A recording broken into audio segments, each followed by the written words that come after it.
जी हाँ, यही मेरे चैनल का एम है, दैट बोले मेरे लिप्स आई लव इकोनॉमिक्स। तो आज हम स्टार्ट करते हैं प्रोडक्शन फंक्शन। इमेजिन कीजिए, जस्ट इमेजिन कीजिए कि आपकी एक मैन्युफैक्चरिंग कंपनी है। लेट अस से अभी आपको एग्जांपल देने वाला हूँ कि I have a sugar manufacturing company है। लेकिन उससे पहले हम ये जान लें कि what are factors of production. देखिए फैक्टर्स प्रोडक्शन क्या होते हैं। देखिए, अगर I am going to produce manufacture anything तो आई नीड, इकोनॉमिक्स में 4 फंक्शन बताए गए हैं: land, labour, capital and entrepreneurship. ये बहुत इंपॉर्टेंट है क्लास 12 के लिए। फैक्टर प्रोडक्शन होते हैं, पहला है land, number 2 labour, number 3 capital, number 4 entrepreneurship. These are factors of productions. अब फैक्टर्स ऑफ रिटर्न्स क्या है, इनको मिलता क्या बदले में? फैक्टर ऑफ रिटर्न्स क्या है? लैंड को मिलती है रेंट, लेबर को मिलती है वेजेस, कैपिटल को मिलता है इंटरेस्ट और एंटरप्रेन्योरशिप को मिलते हैं प्रॉफिट्स। सो प्रोडक्शन फंक्शन को ये बताता है कि कितनी, लेट से मैं एग्जांपल लेके चल रहा हूं गन्ने का। दिस इज गन्ना यानी कि शुगर केन। कितनी quantity input, this is my input and मेरी चीनी बन के तैयार हो गई है। It is my output, this is my machine, और इसको बोल सकते हैं आप माय फिक्स्ड फैक्टर। अभी आगे चल के समझेंगे व्हाट इज फिक्स्ड फैक्टर। अब देखिए चैप्टर में ये बताता है प्रोडक्शन फंक्शन कि कितनी क्वांटिटी इनपुट डालने पर कितनी क्वांटिटी का आउटपुट हमको मिल सकता है। पॉइंट क्या है, इट नेवर डिस्कसेस कि इनकी मार्केट वैल्यू क्या होगी या फाइनेंशियली इनकी वैल्यू क्या आ रही है। इकोनॉमिक टर्म्स की बात नहीं करता है, ये सिर्फ बात करता है क्वांटिटी वाइज, टेक्निकल वाइज कि कितनी क्वांटिटी डालने पर हम कितनी क्वांटिटी पा सकते हैं, पहली कंडीशन। दूसरी ये, जो ये टेक्नोलॉजी है, जो ये मशीन है, it remain constant throughout the process. It is very important. आगे चलकर समझेंगे कि ऐसे मैं क्यों कह रहा हूँ। जो मेरी मशीन है is my technology based, so this remain constant throughout the process. This is known as production function.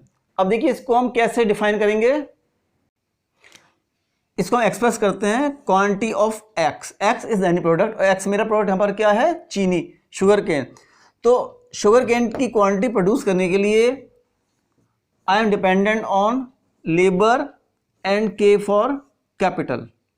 तो this the formula of production function. आपसे मैं एक चीज़ और कहना चाहूँगा कि इस वीडियो को जानने से पहले मैं आपको लिंक डाल देता हूँ।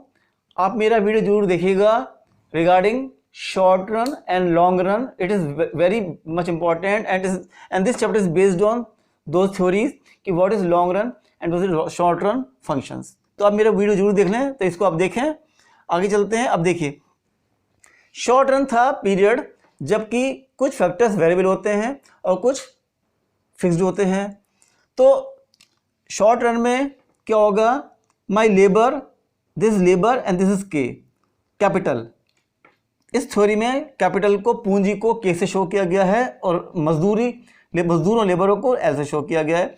तो क्योंकि शॉर्ट रन में one factor is fixed and one is variable, तो जो फिक्स्ड होता है उसके ऊपर में बार लगा देते हैं। दिस दैट मीन्स व्हाट, के कैपिटल यानी कि फिक्स्ड फैक्टर यानी कि मेरी मशीन जो है इट इज़ फिक्स्ड, ये केवल एक ही रहेगी, भले ही मेरे नंबर ऑफ लेबर्स जो हैं वो बढ़ते चले जाएं। पर कंडीशन क्या है, ये मशीन मेरी फिक्स रहेगी। सो this is a fix factor and labour is a variable factor. What is fix factor and what is variable factor? So fix factor क्या होता है, जो कि एक ही रहेगा, इसको इंक्रीज नहीं कर सकता। शॉर्ट रन में remember one thing, production function is based on A short run period पर। क्योंकि मैं अपना जो फिक्स फैक्टर है, लेटर से किसान है, उसके पास अगर ज़मीन है, लैंड है, तो अचानक नहीं बढ़ा सकता। एक छोटी सी फैक्ट्री वाला है, वो अचानक फैक्ट्री बड़ी नहीं कर सकता। पर we can increase variable factors like this is my raw materials, this is my labour, electricity है, चार्जेस होते हैं, ऑल्सो टेम्परेरी स्टाफ। क्योंकि देखिए अगर मेरे पास काम ज़्यादा आ रहा है तो मैं इस स्टाफ को बढ़ा सकता हूँ। तो this all are variable factors. मैं अपनी दुकान बड़ी नहीं कर सकता, मैं अचानक मशीन नहीं परचेस कर सकता, तो दीज आर फिक्स फैक्टर्स। तो ये शॉर्ट रन की कहानी हो गई है कि कुछ फैक्टर्स वेरिएबल होते हैं और कुछ फैक्टर्स आर फिक्स्ड, कुछ फिक्स्ड होते हैं। So if you like my channel, please press the like button and also subscribe if you are new so that you can get all future notifications in your mobiles. Let us now start. The main इसका principle है the law of variable proportions. देखिए ध्यान देना इस बात को कि ये जो चैप्टर है it is very important because जो अगले 3 चैप्टर्स हैं revenue, cost and producers equilibrium वो उस पर बेस्ड है। तो प्लीज़ इस चैप्टर को बहुत ढंग से समझें, क्योंकि आप इसको ढंग से समझ लेंगे तो आप उन तीनों को बहुत ढंग से समझ लेंगे, क्योंकि ये बेस चैप्टर है बाकी अगले 3 चैप्टरों का। Let's start with law of variable proportions. देखिए इसके 2 नाम और भी हैं, एक नाम है लॉ ऑफ रिटर्न्स और एक और नाम इसका है लॉ ऑफ डिमिनिशिंग रिटर्न्स। ठीक है जी, तो आज हम पढ़ते हैं, स्टार्ट करते हैं किसको, what is law of variable proportions. देखिए सपोज कीजिएगा मैंने आपको दिखाया था कि मेरे पास एक गन्ने की मशीन है। हुआ क्या कि जब मैं मशीन लेकर के आ रहा था तो मेरे से उसका लिटरेचर खो गया। ठीक है, अब मुझे पता नहीं है कि ये कितने लेबर लेगा। ठीक है, ओके, तो मैंने जब पहली लेबर लगाई तो मुझको मिली 3 बोरी चीनी की। Okay, remember MP is what is marginal. Marginal होता है एक एडिशनल जो हमने इनपुट लगाया है उससे हमको क्या मिला, उस एडिशनल से एक से। तो पहले जो मैंने लेबर लगाई आई गॉट 3 बोरे चीनी के, मैंने वो उठाकर गोदाम में रख दिए। ध्यान दीजिएगा, जहाँ दूसरी लेबर लगाई तो मेरे को मिली 5 बोरी चीनी की। फिर मैंने रूम साफ कर दिया अपना, जहाँ थर्ड लेबर लगाई तो आई गॉट 9 बोरी चीनी की। ऐसे जब 4 लगाई आई गॉट 15 बोरी चीनी की। पर जब मैंने 5 लगाई तो मैंने पाया कि आई एम गेटिंग ओनली 9 बोरियां चीनी की। 6/3 इस तरीके से मेरा जो था ये मार्जिनल घटना शुरू हो गया। अब देखिए अगर मेरा एमपी मार्जिनल प्रोडक्शन बढ़ रहा है, कहाँ तक बढ़ा है, यहाँ तक बढ़ा है कि नहीं बढ़ा है, इसको हम क्या बोलेंगे, इसको हम बोलेंगे this is stage of increasing returns. Stage of increasing returns, क्योंकि ये ऐसी स्टेज थी जबकि मेरा एमपी बढ़ रहा था।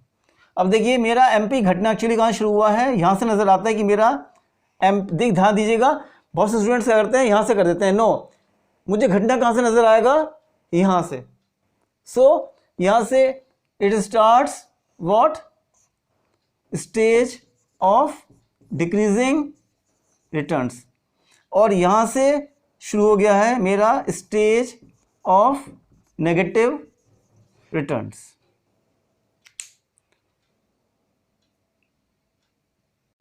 So now how will I calculate TP means total product. जब मेरे पास, अब देखिए एक चीज़ और, one more thing please, MP और टीपी की रेशियो ढंग से जानने के लिए आप मेरा एक वीडियो देखिएगा जिसका नाम है मार्जिनल एंड टोटल यूटिलिटी। उसको मैं लिंक इस डिस्क्रिप्शन में डाल दूंगा। आपको बहुत इजी एग्जांपल्स दिए उसे मैंने कि इसकी रिलेशनशिप को हम कैसे समझें, उसको भी जरूर देख लीजिएगा आप। Let us continue. 3, 5, 3, 8 और 9, 17, 32, 41, 44, 44 एंड अगेन 42। तो दिस इज माई टीपी। अब देखिए व्हाट इज एवरेज प्रोडक्ट। देखिए ध्यान देना, एवरेज का मतलब क्या है। एवरेज का मतलब है कि अगर मेरी 3 बोरी चीनी की बनी थी और एक आदमी था तो औसतन कितने एवरेज कितने लेबर काम कर रहे थे, तो it is 3/1 is equal to 3। ऐसे ही जब मेरे 8 बोरे बन गए थे चीनी के, 2 लेबर थी, तो एवरेज कितने लेबर ने बनाए, इट इज 8/2 to 4। ऐसे इसको निकालेंगे आप 17/3 कर करके, ऐसे इसको निकालेंगे आप, ये तो डिवाइड कर लेंगे आप लोग। तो इस तरह से what I can get my AP, average product. तो वंस अगेन एमपी हो जाता है कि एक लेबर से मुझे क्या मिला, टीपी बताता है कि टोटल प्रोडक्शन कितना होता चला जा रहा था, और एपी बताता है हमको कि औसतन एक लेबर से मेरे को कितने बोरे चीनी के मिले। आप लोग इसको किसी कॉपी पे कर लें, क्योंकि I have to rub it out, क्योंकि मुझे कुछ डायग्राम्स बनाने हैं, इसलिए आप लोग अपना वीडियो पॉज करके इसको कॉपी कर लें। सो देखिए, अब हम बनाएंगे टीपी, एमपी और एपी की diagrams. I will once again से, आप मेरा वीडियो को इग्नोर ना करिएगा, जिसका नाम है मार्जिनल एंड टोटल यूटिलिटी। उसके मैं लिंक्स इसी डिस्क्रिप्शन डाल दूंगा, ठीक है, ताकि आपको अब समझना बहुत ईजी हो जाएगा। देखिए, हमको उसमें बनाने होंगे दो डायग्राम्स एक दूसरे के नीचे में। देखिए, रिमेंबर वन थिंग, आपको याद होगा, अपनी टेबल देख के काम कीजिएगा आप लोग। मेरा एमपी पहले बढ़ रहा था, पहले मेरा एमपी बढ़ रहा था, फिर कम होना शुरू हुआ है, 0 हुआ है, और फिर हो गया था क्या, negative. So this is my MP. अब देखिए, जहां मेरा एमपी पॉइंट मैक्सिमम हुआ था, वहां से आप एक परपेंडिकुलर डाल दें, और जहां पे मेरा एमपी 0 हुआ है, वहां से भी आप लोग परपेंडिकुलर डाल दें। अब देखिए, जब मेरा एमपी बढ़ रहा था, पॉइंट इज दिस, जब मेरा एमपी इंक्रीज हो रहा था, उससे मेरा टीपी बहुत ही फास्ट स्पीड से बढ़ रहा था। जब मेरा एमपी कम हो रहा था, देखिए यहां स्टूडेंट्स बहुत कंफ्यूज हो जाते हैं। जब मेरा एमपी कम हो रहा था, उससे मेरा टीपी बढ़ रहा था, परंतु एट ए लोअर स्पीड। और जहां मेरा एमपी 0 हुआ, तो मेरा टीपी मैक्सिमम हो गया, और जहां मेरा एमपी नेगेटिव होना शुरू हुआ, तो तुरंत मेरा टीपी भी कम होना शुरू हो गया। This is TP and this is MP. तो ये रिलेशनशिप बहुत इंपॉर्टेंट है टीपी एमपी की। आप मेरा वीडियो जरूर देखिएगा, क्योंकि आप सुन के हंसेंगे। उसमें मैंने एक जेब कतरे एग्जाम्पल लिया है, पिक पॉकेटर का, कि how to understand total and marginal concepts को with the help of a जेब कतरा। उस वीडियो को इग्नोर मत कीजिएगा। I am once again saying this. तो फिर से देखिए, this is my first stage, this is my second stage, and this is my third stage. वही first stage, second, third stage. और देखिए, this point is known as point of inflection. मतलब क्या मतलब होता है कि अचानक जब इस स्पीड में एक बदलाव आया है, तेज से हल्की स्पीड हो गई है, एक बदलाव हो गया, is known as point of inflection. ठीक है, क्या है ये? This is stage of increasing returns, diminishing returns and negative returns. आइए अब जानते हैं relationship between AP and MP. चलिए आइए, आज आपको हम एपी और एमपी एक जोक की फॉर्म में आपको हंसाकर समझाते हैं। आप जरूर हंसेंगे, एपी और एमपी समझ जाएंगे विद एन एग्जाम्पल। देखिए कैसे।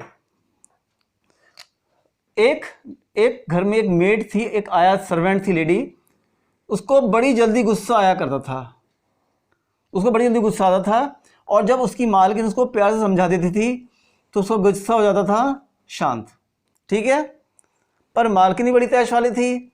मालकिन कहती थी उससे, देख अगर तू गुस्सा करेगी तो मैं तुझसे ज़्यादा गुस्सा करने वाली हूँ, ठीक है ना, और अगर तू थोड़ा सा शांत हो जाएगी तो मैं तुझसे बहुत ज़्यादा नम्रता से बात करूँगी, और शायद तुझसे लिए ज़्यादा झुक जाऊँ, तो इसलिए ज़्यादा जोश में मत आ। तो देखिए, जो मालकिन थी मेरी, उसका नाम होता है एमपी, और जो नौकरानी काम करने वाली है उसका नाम क्या है? एपी। फिर से जाना है, जब एपी बढ़ता होता है उससे एमपी उसके ऊपर होता है, और जब एपी मैक्सिमम होता है एमपी उससे उसके बराबर हो जाता है, और जहाँ एपी कम होना शुरू होता है एमपी उससे तुरंत कम होना शुरू होता है। This relationship between AP and MP. आइए इसको हम समझते हैं with the help of few points. देखिए पॉइंट्स क्या हैं, वो ये हैं, जब भी एपी इंक्रीज होगा तब तक एमपी उसके ऊपर रहेगा। ठीक है, नंबर 2 पॉइंट, जहां एपी मैक्सिमम होगा वहां MP is equal to AP हो जाएगा। और थर्ड पॉइंट हमारा क्या है कि जैसे ही एपी कम होना शुरू होगा एमपी तुरंत इससे कम हो जाएगा। This is the relationship between MP and AP. देखिए ये चीज ध्यान रखिएगा, arithmetically AP can never be zero, AP can never be zero, but marginal can be zero और नेगेटिव, इस चीज को हमेशा ध्यान रखिएगा, ठीक है। आइए हम समझते हैं कि अगर आप ये टेबल देखिएगा, जो टेबल बनाई थी जिसमें एमपी बढ़ रहा था, तो क्या कारण है कि causes of increase returns and causes of diminishing returns. पहले हम पढ़ रहे हैं कि एक स्टेज तक क्यों मेरा एमपी बढ़ रहा था। देखिए उसका रीजन देखिए, पहला क्या है, number 1 it is fuller utilisation of resources. देखिए होता क्या है, सपोज कीजिए मेरे पास एक मशीन है और उस पर अगर एक ही लेबर काम करेगी तो अरे बाबा मशीन को तो साफ भी करना है, रॉ मटेरियल भी लाके डालना है, उधर से फिनिश गुड्स बन रहे हैं उनको भी निकालना है, मशीन में ऑयलिंग करनी है, शायद मुझे कैंटीन में अपनी चाय बना के पीनी है, तो एक लेबर क्या काम कर लेगा। तो क्या था, जब मेरा एक लेबर काम कर रहा था तो सारे काम करता था, तो मशीन को पूरा टाइम मिल पा रहा था। दैट मीन्स व्हाट, हम अपनी मशीन का फुलर यूटिलाइजेशन नहीं कर पा रहे थे, इस कारण से हमारा प्रोडक्शन कम था। तो जैसी जैसी लेबर बढ़ती चली गई, काम बढ़ते चले गए। देखिए this here comes business studies का part, that is known as specialisation on division of labour. जैसे जैसे हमारी लेबर बढ़ी तो हमारे क्या हुए, हमारे काम का डिवीजन होना शुरू हो गया। तो फिर क्या हुआ, काम बढ़ गया और हर एक को अपने रिक्वायरमेंट के हिसाब से काम मिल गया। तो नंबर 2 क्या बन जाता है, डिवीजन ऑफ लेबर। फिर से बता रहा हूँ, जैसे जैसे लेबर बढ़ती है वैसे वैसे हमारे काम बढ़ने शुरू हो जाते हैं। और होता क्या है कि जो काम जिसको फिट बैठता है उसको हम वो काम देते हैं, इसमें स्पीड बढ़ जाती है और फिर हमारी इस कारण से मेरी जो चीनी की बोरियां थी यानी कि मेरा प्रोडक्शन बढ़ना शुरू हो जाता है। अब देखिए थर्ड पॉइंट जो है वो इसी का रिजल्ट है। थर्ड पॉइंट है better coordination between factors of production. देखिए जब हम काम बांट देंगे तो क्या होगा, आपकी काबिलियत देख करके आपको काम मिल जाएगा।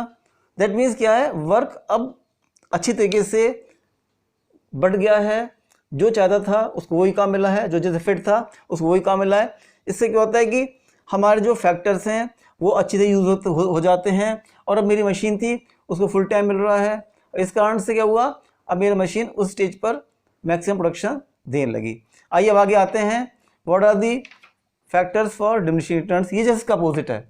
अब देखिए मेरे पास एक ही तो मशीन थी, फिक्सिटी ऑफ फैक्टर मीन्स मेरे पास तो एक ही मशीन थी। तो उस मशीन को आपने देखा होगा, उस मेरे एग्जाम्पल में I think I needed 5 labours थी, जो मेरा मैक्सिमम प्रोडक्शन हुआ है। उस स्टेज के बाद अगर मैं एक्स्ट्रा लेबर लगाऊंगा तो क्या होगा, जो मेरा MPL है, ध्यान दीजिएगा MPL means marginal productivity of labour, क्योंकि मुझे पर लेबर मुझको प्रोडक्शन कम मिलेगा अगर मैं हद से ज़्यादा लेबर लगाऊंगा। तो बिकॉज लेबर वॉज फिक्स्ड थी, इस कारण से होता क्या है कि मेरा पर लेबर मेरे को अब प्रोडक्शन जो भी मेरे यूनिट्स बन रहे हैं लाइक चीनी बोरियां मुझको कम मिलनी शुरू हो जाती हैं। Number 2 this very important again, imperfect factor substitutability means what. देखिए सपोज कीजिएगा अगर मेरा 10 किलो समोसे बनाने में मेरे को 5 किलो आलू और 4 किलो प्याज चाहिए, तो इनका रेशो होगा जी, तो मेरे समोसे में टेस्ट आएगा। अगर मैं कहूँ कि नहीं मैं 10 किलो प्याज कर देता हूँ और 2 किलो आलू कर देता हूँ, तो क्या प्याज की जगह आलू या आलू जगह प्याज ले सकता है? नहीं ना। तो ऐसे ही अगर आप लेबर बढ़ाते चले जाएंगे और मशीन वहीं की वहीं रहेगी तो क्या हुआ, हमारा वो रेशो बिगड़ गया। देखिए हमारा रेशो कैसे बिगड़ेगा, ध्यान दीजिएगा। जो हमारा पहला एग्जाम्पल था उसमें आप पाएंगे वेरिएबल फैक्टर और फिक्स्ड फैक्टर था ना, 1 1 2 1 3 1 4 1। अब ध्यान दीजिएगा, that is why it is known as law of variable proportions. देखिए ना, ध्यान दीजिएगा क्या चीज का, कि अब देखिए इनके क्या जो रेशोज हैं क्या वो चेंज नहीं हो रहे हैं, and this happens in short run, point is this happens in short run. इसी कारण से ये पॉइंट आता है कि जब मैं फैक्टर्स को सब्स्टिट्यूट कर रहा हूँ, एक के बाद एक लेबर लगाया जा रहा हूँ मशीन पर, तो बाबा कितनी वो मशीन लेबर झेलेगी, उसको तो 5 लेटर, उसको तो 5 लेबर चाहिए थी। इसलिए क्या हुआ, मेरा रेशियो बिगड़ने लगा, और इस तरह से क्या हुआ, फिर मेरे समोसे का भी स्वाद बिगड़ने लगा, क्योंकि इसमें शायद उसमें ज़्यादा प्याज या जादू आलू डाल दिए थे। और क्या हुआ, फिर मुझको मेरा टेस्ट खराब हो गया, मेरे कस्टमर छोड़ के भाग गए, यानी कि मेरे प्रोडक्शन में लॉस होना शुरू हो गया। थर्ड पॉइंट इसमें आता है, वो इसी का रिजल्ट है, दैट इज पुअर कोऑर्डिनेशन। देखिए पुअर कोऑर्डिनेशन हो रहा है ना कि नहीं। जब आप लेट से ये माई बेस्ट रेशो था, अब मैं अगर धीरे धीरे 6-1, 8-1, 9-1 पे आऊँगा तो क्या होगा, जो इनका कोऑर्डिनेशन है वो बिगड़ जाएगा, लेबर फालतू ही बैठ जाएगी, बातें करेगी, हंगामे करेगी, दूसरों डिस्टर्ब करेगी, तो इस तरह से क्या हो जाएगा, मेरा जो MP है वो कम होना 0 और धीरे धीरे वो नेगेटिव हो जाएगा। So once again what is a variable factor.